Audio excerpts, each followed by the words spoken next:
现代真侪人工课较无闲，定定就无食早顿。总讲有食嘛是凊彩食一个方便的就好，无去顾虑到营养敢有够。台湾感情基金会伫礼拜三有公布民众食早顿的习惯，也有身体健康的调查，发现到民众伫咧早顿食果菜比例是有较低。因也指出，其中伫咧30岁到39岁女性，这个族群因为家庭甲工课相并的压力大，是健康状况上歹的族群。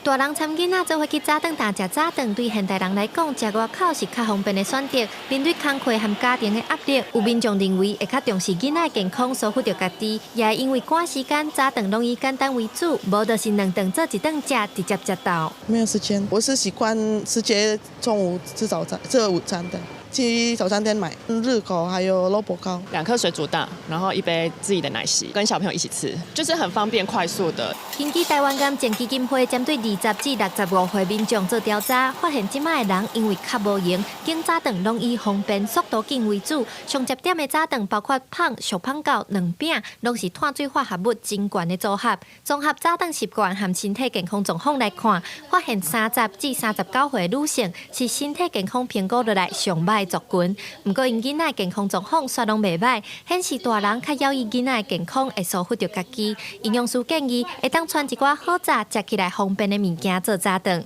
豆浆是一个很好的蛋白质来源，但我们要留意里面的添加糖。可以选择无糖的豆浆，三明治啊，我们可以选择是优质的蛋白质，比如说是里脊肉啊、鸡肉。最好的话可以选择里面有其中几层可能是加蔬菜或加水果的，奇异果啊、香蕉啊这类型水果其实很方便携带。 另外，根据这届调查也发现，大部分人较惯是尾仔仔食水果，早顿食水果的民众占无到2成。不过，营养师也建议，胃肠伫早起的吸收真好，会早食寡菜色和水果，通帮助消化。伊也建议，青菜甲水果爱3顿平均落去食，较才会够额。